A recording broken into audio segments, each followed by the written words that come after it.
Welcome to level up education. Madhya Pradesh व्यापक कौशल विकास संचालन द्वारा आयोजित ITI ट्रेनिंग ऑफिसर्स के लिए हम कंप्यूटर अवेयरनेस की तैयारी कर रहे हैं। तो चलिए शुरू करते हैं। आज की डेट 3 जुलाई 2020। क्वेश्चन नंबर फर्स्ट, VB.NET में डाटाबेस को जोड़ने के लिए किस ऑप्शन का उपयोग किया जाता है? जब हम VB.NET में डाटाबेस को जोड़ने की बात करते हैं तो इसका जो आंसर रहेगा वो आंसर है सी, सर्वर एक्सप्लोरर। नेक्स्ट क्वेश्चन, आप इसका उपयोग करके ओवरराइटिंग के बजाय फाइल में जोड़ सकते हैं। देखिए, हमें पहले ये पता होना चाहिए, अगर हम प्रोग्रामिंग लैंग्वेजेस पढ़ते हैं तो हमें ये पता होना चाहिए कि हम लैंग्वेज कौन सी पढ़ रहे हैं और किस लैंग्वेज में क्या क्या यूज़ हो सकता है। जैसे इस क्वेश्चन में बोला है आप इसका उपयोग करके ओवरराइटिंग के बजाय फाइल में जोड़ सकते हैं, तो इसका आंसर रहेगा बी, सिंबल। ठीक है। नेक्स्ट क्वेश्चन, CMP कमांड के साथ कौन सा विकल्प प्रयोग किया जाता है कि ताकि बाइट सांख्यिकी विस्तृत सूची और दोनों वर्णों में भिन्न प्रत्येक वर्ण के लिए ऑक्टल में अलग बाइट्स दे सके या दी जा सके। अब ये क्वेश्चन पूरा हिंदी में लिखा हुआ है। जो इंग्लिश वाले हैं वो मुझे कमेंट बॉक्स में ज़रूर बता सकते हैं। अगर उन्हें क्वेश्चन समझ में नहीं आता है तो मैं उन्हें इंग्लिश में भी प्रोवाइड करवा दूंगा।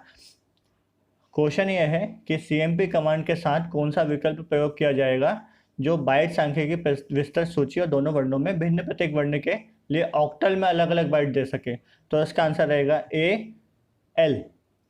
नेक्स्ट क्वेश्चन, PDLC का पूर्ण नाम क्या है? देखिए, अब जब हम PDLC की बात करते हैं तो हमारे जो पुराने वीडियोज़ हैं उस वीडियो में हमने ये देखा है कि मैंने आपको SDLC पढ़ाया है, जिसको मैंने आपको बोला था सॉफ्टवेयर डेवलपमेंट लाइफ साइकिल या सिस्टम डेवलपमेंट लाइफ साइकिल। ये आप जान सकते हैं या देख सकते हैं वापस से वीडियो जाके। अब यहाँ पे हम बात करते हैं PDLC की। PDLC क्या होता है? इसका आंसर है सी, प्रोग्राम डेवलपमेंट लाइफ साइकिल।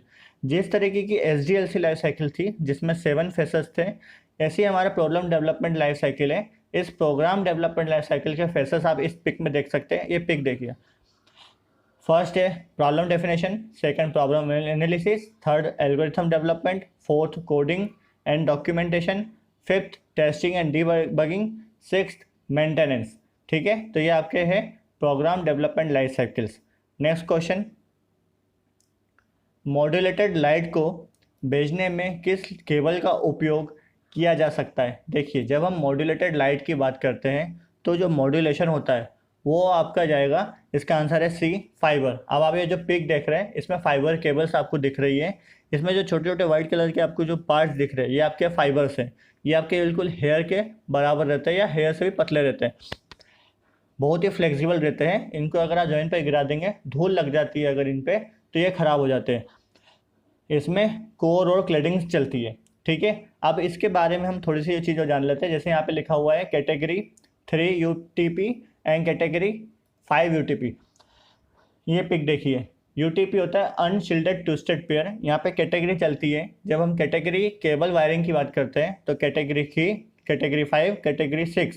तो कैटेगरी 3 और 5 देखिए आप, ये होती है आपकी अनशिल्डेड ट्विस्टेड पेयरिंग। अब इसी में क्वेश्चन और पूछा जाता है कि FTP क्या होता है। देखिए, ये पिक देखिए, FTP क्या होता है? Folded twisted pair. तो फोल्डेड ट्विस्टेड पेयर आप जो देख रहे हैं, उस फोल्डेड ट्विस्टेड पेयर में बीच में एक फॉइल जैसा कुछ लगा के रखा हुआ है और अनशिल्डेड ट्विस्टेड पेयर ओपन है। तो आप समझ गए कि FTP और UTP क्या है। तो इसका आंसर है सी, फाइबर। नेक्स्ट क्वेश्चन,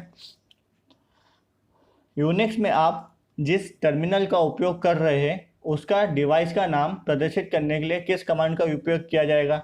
अब देखिए, जब हम बात करते हैं, मैंने अभी आपको थोड़ी देर पहले ही बताया कि यूनिक्स की बात कर रहे हैं या लिनक्स की बात कर रहे हैं, जब भी हम ऑपरेटिंग सिस्टम की बात करेंगे तो ऑपरेटिंग सिस्टम में कमांड्स ढेर सारी देके रखी हुई है और उस कमांड में पर्टिकुलर कमांड का काम क्या है वो आपको पढ़ना पड़ेगा। अब यहाँ पे क्या बोल रहा हुआ है कि यूनिक्स में आप जिस टर्मिनल का उपयोग कर रहे हैं उस डिवाइस का नाम प्रदर्शित करने के लिए किस कमांड का उपयोग किया गया? इसका आंसर है सी, TTY। अब TTY क्या है? TTY is a short for teletype, but it's more popularly known as terminal. Terminal जैसा काम करता है। It's because basically a device implemented in software nowadays that allow you to interact with system by passing on data to the system and displaying the output produced by system. अब TTY है क्या, देखिए TTY एक special device that people who are जो deaf, hard of hearing, speech impaired used to telephone to communicate by allowing them to type text messages. As TTY is required to both ends of conversation in order to communicate, it can be used in with both landlines and cell phones. अब जब हम Unix की बात कर रहे थे तो TTY हमने बता दिया इट इज़ टेलीटाइपराइटर। जब हम लिनक्स की बात करते हैं, जैसे हमने बोला Linux, there is a command exist called TTY which displays information related to terminal. तो TTY is actually is related with the terminal. Next question, LAN security के लिए किस सबनेट का उपयोग इंटरनेट नेटवर्क के स्थायित्व लेन के लिए होता है। अब देखिए यहाँ पे फिर वापस से हमारा लोकल एरिया नेटवर्क की बात कर रहे हैं। लोकल एरिया नेटवर्क में हमने बोला है स्थायित्व लेन। अगर एक पर्टिकुलर स्टैटिक की बात कर रहे हैं हम, तो हमें क्या लगेगा, स्थायित्व नेटवर्क है तो हमें स्टैटिक राउटर लगेगा। तो इसका आंसर है D, static router. Static router is when you statically configure a router to send traffic for particular destination. आपको एक पर्टिकुलर डेस्टिनेशन तक लोकल एरिया नेटवर्क से डाटा का ट्रांसफर करना है, तो वो होता है स्टैटिक रूटिंग। अब इसमें होता है डायनामिक रूटर। डायनामिक रूटर क्या होते हैं, जैसे बहुत सारे प्रोटोकॉल्स हैं, जैसे बोला OSPF, BGP, जैसे BGP होता है बॉर्डर गेटवे प्रोटोकॉल, OSPF होता है ओपन सोर्स प्रोटोकॉल, ऐसे होता है RIP। तो ये RIP, BGP, OSPF ये सब डायनामिक प्रोटोकॉल, डायनामिक रूटर्स हैं। और हम जो बात कर रहे हैं स्टैटिक की, तो इसका आंसर है स्टैटिक रूटर। तो लैन सिक्योरिटी के लिए जो पर्टिकुलर सबनेट उपयोग होगा वो होगा स्टैटिक रूटर। नेक्स्ट क्वेश्चन, निम्न में से कौन सा फंक्शन सीरीज के अधिकतम अंक को प्राप्त करने के लिए उपयोग में लाया जाता है। अब आप प्रैक्टिकली अगर एक्सेल शीट चलाते हैं, अगर आप एक्सेल यूज़ कर रहे हैं, तो वहाँ पे आपने फॉर्मूलेस अगर यूज़ करे होंगे, तो इसका आंसर रहेगा A, max B1 to B3। Next question, यदि फॉर्मूला, फिर वापस से आपका एक्सेल का क्वेश्चन है, यदि फॉर्मूला इक्वल टू $55.003 प्लस 3 को सेल में एंटर करते तो क्या वैल्यू प्रदर्शित होगी। तो ये प्रैक्टिकली से समझ में आएगा। इसका आंसर रहेगा सी, $55.003 plus 5। Next question, packet filtering firewall किस OSI लेयर पर कार्य करती है। अब देखिए यहाँ पे हम बात कर रहे हैं पैकेट फिल्टरिंग। पैकेट फिल्टरिंग होता क्या है, packet filtering is a firewall technique used to, अब यहाँ पे बात करते हैं फायरवॉल होता है क्या। फायरवॉल जैसे बोला अनट्रस्टेड नेटवर्क से ट्रस्टेड नेटवर्क के बीच की यूज़ होती है फायरवॉल। अब यहाँ पे बोला packet filtering firewall. Packet filtering firewall technique use to control network access by monitoring outgoing incoming packet and allowing them to pass or halt based on the source of destination internet protocol. सही में इसने क्या करा, एक तरह का centre mediator है जो कि इनकमिंग और आउटगोइंग पैकेट्स को अलाउ करता है पास करने के लिए। अब हम इसमें एक चीज़ और समझते हैं, जब हम पैकेट फिल्टरिंग की बात कर रहे हैं, तो पैकेट फिल्टरिंग हमने क्वेश्चन पूछा है कि किस OSI लेयर पर ये कार्य करता है। अभी आप इमेज ये पिक देख सकते हैं। इस पिक में क्या हो रहा है, एक पैकेट ट्रांसफ़र हो रहा है जो कि OSI मॉडल में हमारे पास 7 लेयर्स हैं। पैकेट कहाँ पे ट्रांसफ़र हो रहा है, ट्रांसपोर्ट लेयर और नेटवर्क लेयर पे। ऐसे TCP पे बात करते हैं तो ट्रांसपोर्ट कंट्रोल प्रोटोकॉल और इंटरनेट प्रोटोकॉल पे ये डाटा ट्रांसफ़र हो रहा है। तो इसका जो आंसर है वो आंसर डी, दोनों B एंड C। अब इसमें एक चीज़ और हमें जानना है, जब भी हम बात करते हैं पैकेट फिल्टरिंग फायरवॉल की, तो कितने टाइप्स के होंगे ये। There are 3 types of firewalls, ठीक है। First packet filter, second stateful inspection and third is proxy server firewall, ठीक है। तो मुझे ऐसा लगता है कि आपको समझ में आ गया होगा पैकेट फिल्टरिंग फायरवॉल होता क्या है, ठीक है। नेक्स्ट क्वेश्चन, यदि आप कंप्यूटर या लैपटॉप का प्रयोग भी नहीं करेंगे परंतु आप चाहते हैं कि लैपटॉप वहीं से स्टार्ट हो जहाँ से आपने छोड़ा था, तो क्या करेंगे। बहुत सारे लोग जब सिस्टम पर या पर्टिकुलर मैं बोल सकता हूँ पर्सनल कंप्यूटर पे काम करते हैं, तो वहाँ पे एक स्लिप मोड होता है, तो आप लोग इसका आंसर स्लिप लगा के आएंगे। बट मैं आपको बताना चाहूँगा इसका आंसर है बी, हाइबरनेट। हाइबरनेट क्या होता है, hibernate is a means of avoiding the burden of saving unsaved data before shutting down and restoring all running programs after powering back. वापस से एज इट इज डाटा को restore कर देता है running programs पे। Hibernation is used in laptops which have limited battery power available. It can be set to happen automatically on low battery alarm systems. तो आपको लगता है कि स्लीप आंसर होगा, लेकिन इसका आंसर है बी, हाइबरनेट। और हाइबरनेट का प्रयोग हम करते हैं यहीं से जो स्टार्ट हो, जहां आपने सिस्टम को छोड़ा है। नेक्स्ट क्वेश्चन, सामान्य रिलेशन डाटाबेस के लिए कौन सा सामान्य रूप रूप पर्याप्त माना जाता है। अब देखिए, ये क्वेश्चन इंपॉर्टेंट इसलिए है क्योंकि यहाँ पे क्वेश्चन जब हम बात करते हैं रिलेशन डाटाबेस की, तो रिलेशन डाटाबेस पे बहुत सारे क्वेश्चंस आ सकते हैं। यहाँ पे बोला सामान्य सामान्य रिलेशन डाटा मतलब नॉर्मल रिलेशनशिप डाटाबेस की बात कर रहे हैं। तो यहाँ पे जो ऑप्शन दिए हुए 2NF, 5NF, 4NF और 3NF, तो इसने बोला है NF होता है नॉर्मलाइजेशन स्टैंडर्ड्स, या हम बोलते हैं नॉर्मल फॉर्म्स। अब यहाँ पे बोला है कि रिलेशन में कौन सा सामान्य रूप है, तो इसका जो आंसर है वो है D3NF। अब आप ये पिक देखिए, इस पिक में आपको first NF, second NF, third NF, BCNF, 4NF और 5NF दिख रहे होंगे, लेकिन हमारा जो यूज़ होता है नॉर्मली वो वहाँ कहाँ तक होगा 3NF तक। तो इसका आंसर है D3NF। मुझे ऐसा लगता है कि आपको सही में आ गया होगा। नेक्स्ट क्वेश्चन, मोनोक्रोम शब्द दो शब्दों से मोनो तथा क्रोम से मिलकर बना होता है, इसलिए इसमें डिस्प्ले होता है। आप पहले हमें बताओ ना मोनोक्रोम क्या होता है। Monochrome images is an image consisting of single colour. पहली बात ये किससे होता है, सिंगल कलर से बना हुआ होता है। अब दूसरा क्या बोला है, it is a neutral background, single colour against neutral background, मतलब पर्टिकुलर बैकग्राउंड जो पीछे का रहेगा वो सिंगल कलर का होगा। लेकिन हम जब बात करते हैं उसके ऊपर आगे हो लिखा होगा तो कुछ ब्लैक अक्षर से लिखा होगा, ये ब्लैक वर्ड्स में लिखा होगा। For example old green screen monitors are called monochrome monitors. अब आप ये पिक देखिए, इस पिक में आपको सही में आ जाएगा, जैसे येलो कलर के और ग्रीन कलर की हमें दिख रहा है जो कि सिंगल मोनोक्रोम कलर है, और उसमें जो लिखा हुआ है वो है ब्लैक कलर से लिखा हुआ। ठीक है, तो इसका answer B single colour display.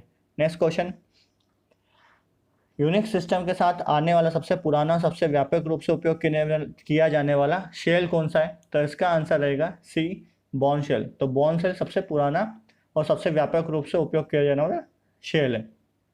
Next question, वर्तमान डायरेक्टरी में सभी फाइलों को हटाने के लिए किस कमांड का उपयोग किया जाता है, साथ ही सभी उप डायरेक्टरियों में सभी फाइलों और डायरेक्टरियों को भी उपयोग में लाया जा सकता है। तो इसका आंसर है BRM, रिमूव।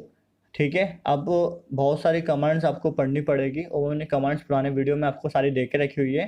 सारी कमांड्स के थ्रू आपको एक बार जाना पड़ेगा, उसी से आपके क्वेश्चंस बनेंगे। नेक्स्ट क्वेश्चन है, कितने प्रकार के गहरे कलर इमेजेस में अस्पष्ट दिखते हैं। आप देखिए, पहले आप ये पिक देखिए, इस पिक में आपको दिख रहे होंगे नंबर ऑफ कलर्स दिख रहे होंगे, फ्रॉम 0 से स्टार्ट होते हैं। और आप ये दूसरी पिक देख रहे होंगे और ये आपके जाएंगे 255 तक। तो ये कलर कॉम्बिनेशन है जितने भी कलर्स हैं। अब यहाँ पे आप ऑप्शन देखिए, ऑप्शन में क्या लिखा हुआ है इसका 250, 225, 8, 16, 256। तो मैंने आपको जो पिक दिखाई है उस पिक में जो लास्ट वाले 255, तो इसका आंसर है D256, starting from 0 ending to 255, so it is the answer is D256। Next question, आपके फाइल में 24 लाइनों को एक समय में देखने के लिए निम्न में से किस कमांड का उपयोग किया जाएगा।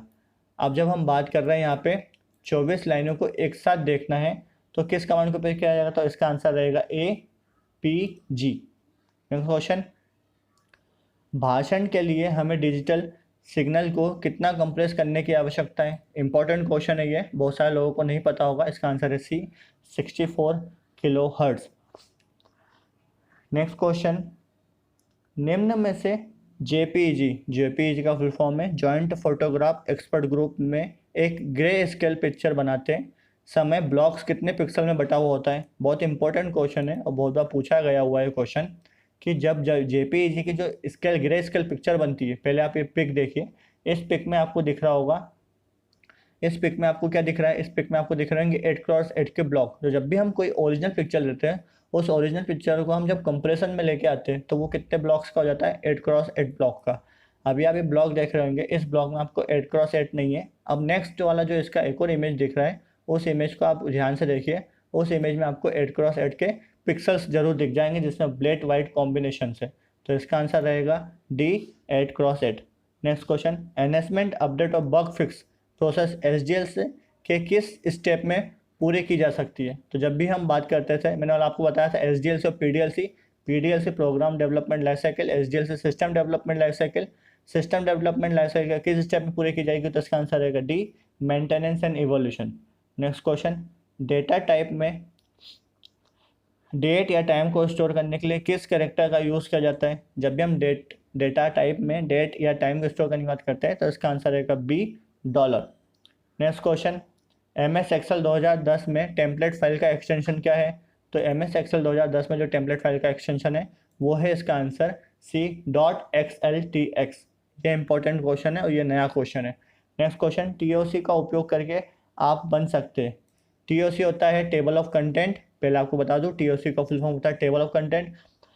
टेबल ऑफ कंटेंट का उपयोग करके हम क्या क्या बना सकते हैं? तो टेबल ऑफ उपयोग हम करके heading style, custom style, outline style, तीनों। तो इसका आंसर है डी, उपरोक्त सभी।